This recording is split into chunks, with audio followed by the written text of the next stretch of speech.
Assalamu alaikum, dear students. Hope you all are staying healthy and safe. Today, I'm going to teach you a lesson from your English course book. That is lesson number 11. And the name of the lesson is The Silent Mischief Maker.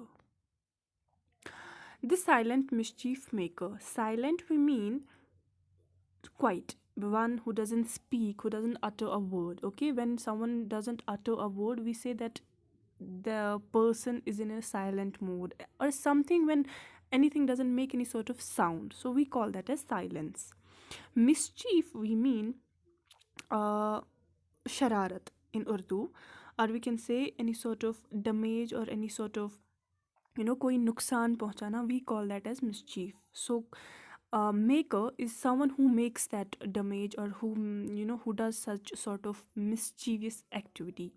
The silent mischief maker then means कोई ऐसा इंसान जो कोई शरारत करता है या फिर कोई नुकसान किसी चीज़ को नुकसान पहुंचाता है, लेकिन बिना किसी को बताए या फिर चुपचाप करके, लाइक किसी को पता नहीं चलता कि इसने कोई शरारत की या फिर इसने किसी तरह का नुकसान किसी चीज़ को पहुंचाया.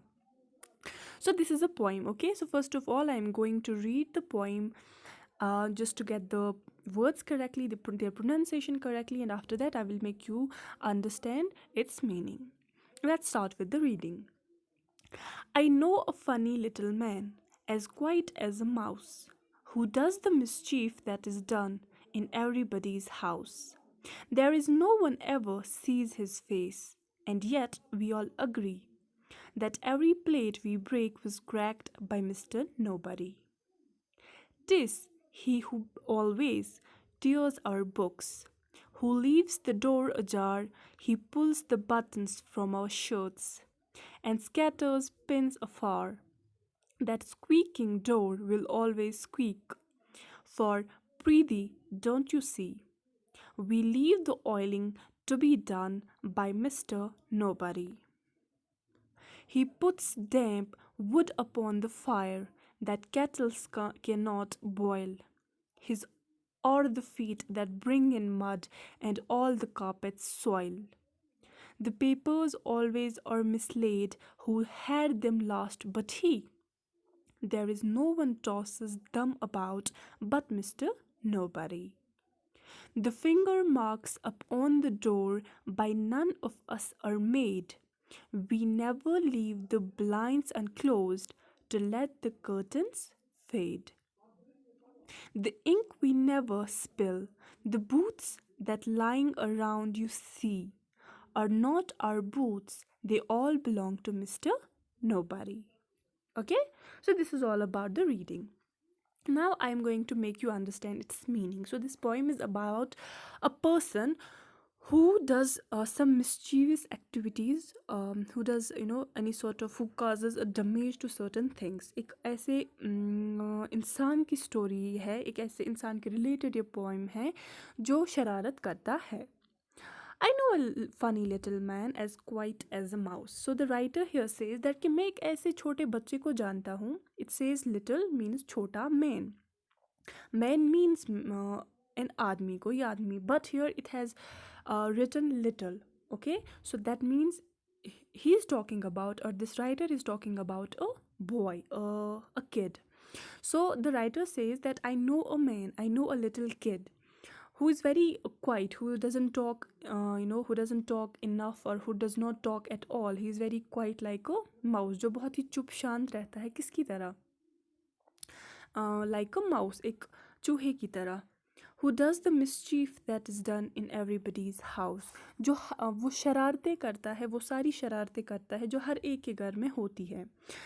एज वी नो, हर एक के घर में कोई ना कोई ऐसा इंसान होता है जो किसी ना किसी तरह की शरारतें करता है या किसी ना किसी तरह का नुकसान करता है. कुछ तोड़ देता है, कुछ फाड़ देता है, कुछ काट देता है, कुछ ऐसी चीज़ें कर देता है. But he doesn't show up himself in front of the other family members. वो अपने आप को किसी के सामने नहीं लाता है, वो कभी एडमिट नहीं करता कि ये मैंने किया. सो हर एक के घर में ऐसा कोई ना कोई होता है. इसी तरह से राइटर भी एक ऐसे बच्चे को जानता है जो ऐसे शरारतें, ऐसी चीज़ें करता है. There is no one ever sees his face and yet we all agree. उसका चेहरा किसी ने नहीं देखा है कि जब कोई शरारत होती है, किसी ने नहीं देखा उस टाइम पे कि हाँ ये इसी ने किया, यू नो। बट हर कोई इस बात से एग्री करता है कि जब भी कोई प्लेट टूटती है तो उसमें पहले से ही दरार होती है। वो दरार किसने डाली होती है, वो क्रैक किसकी वजह से हुआ होता है, वो मिस्टर नोबडी की वजह से हुआ होता है। सो समवेयर दे नो कि who is this person, they know कि ये किसने किया है, लेकिन क्योंकि वो इंसान अपने आप को कभी सामने नहीं लाता है, so they call him mister nobody. Tis, he who always tears our book. Tis means it is. Okay, so tis is a short form of it is.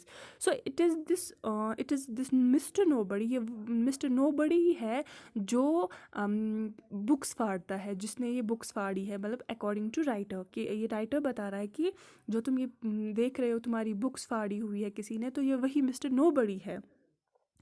Who leaves the door ajar, he pulls the buttons from our shirt.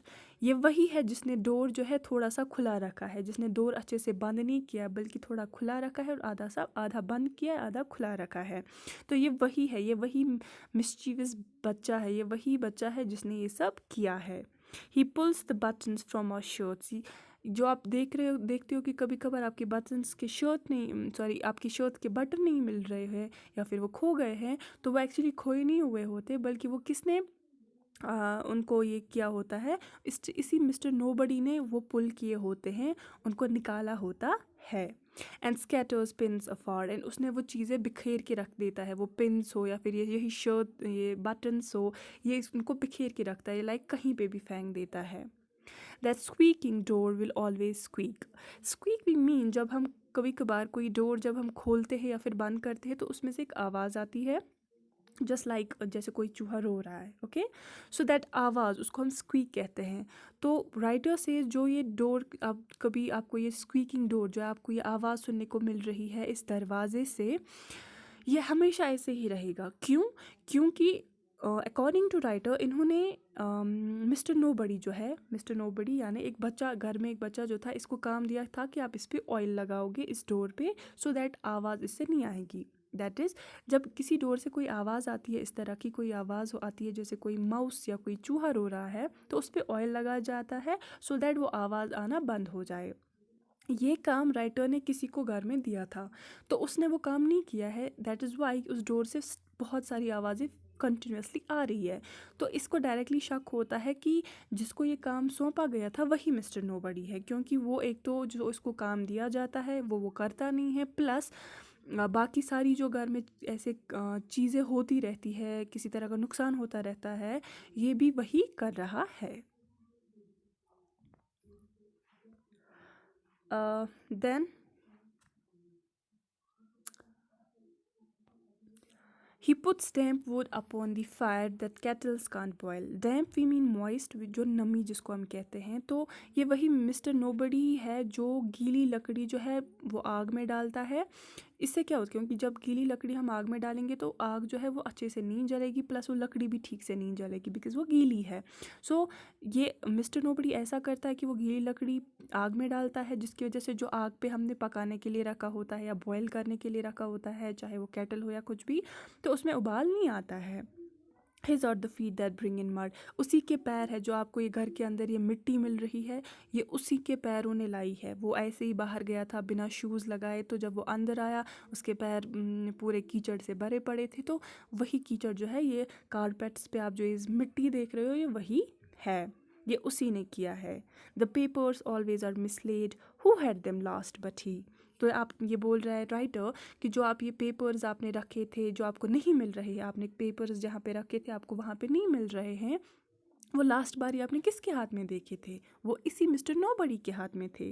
There is no one tosses them about but Mister Nobody, कोई उनके साथ कोई किसी तरह की ये लापरवाही नहीं करता या उनको एक जगह से दूसरी जगह पे नहीं रखता, बट ये वही मिस्टर नोबडी है जिसने ये किया होगा, उसी को ये सब है कि वो एक चीज़ को एक जगह से उठा के दूसरी जगह रख देता है। The finger marks upon the door by none of us are made, जो आपको ये डोर्स पे फिंगरप्रिंट्स मिल रहे हैं ये हमारे नहीं हैं, ये किसके हैं, ये मिस्टर नोबडी के हैं। We never leave the blinds unclosed to let the curtains fade. We never leave the blinds unclosed. Blinds we say they are a sort of curtain, okay, जिनको हम पर्दा कहते हैं. तो हम कभी राइटर के अकॉर्डिंग कि ये पर्दा कभी अनक्लोज्ड ऐसे खुले नहीं रखते, बल्कि वो डाल के रखते हैं. तो इस टाइम अगर कभी कभार वो अनक्लोज हो, वो खुले होते हैं, वो अनक्लोज्ड होते हैं, तो वो किसने रखे होते हैं? मिस्टर नोबडी ने. The ink we never spill, जो इंक जो स्याही हमने कभी नहीं गिराई. The boots that lying around you see, and जो आपको शूज़ मिल रहे हैं ऐसे बिखरे पड़े नीचे, ये हमारे शूज़ नहीं है, ये हमारे बूट्स नहीं है, ये किसके हैं? ये मिस्टर नोबडी के हैं. सो बेसिकली इन नटशेल, जो भी अकॉर्डिंग टू द राइटर, जो भी आपको कोई ऐसी चीज़ घर में मिल रही है जो ठीक नहीं है, जो किसी तरह का, ये किसी तरह की शरारत है, या फिर जिससे आपका काम बढ़ रहा है, या फिर किसी तरह का नुकसान है, तो ये आपको इसके अकॉर्डिंग ये है कि आपको ये समझ लेना चाहिए कि ये किसने किया होगा? ये मिस्टर नोबडी ने किया, यानी कि ये वो ऐसे किसी मेंबर ने किया होगा जो ऐसी हरकतें हमेशा करता रहता है, एंड अगेन फिर वो सामने घर वालों के नहीं बोलता कि मैंने ऐसा किया है या ये मेरी वजह से हुआ है. So this is all about it. That's why the poem has got the name the silent mischief maker. यानी एक तो शरारत करना, ऊपर से चुपचाप करके, लाइक किसी को पता भी नहीं चलता कि ये किसने किया.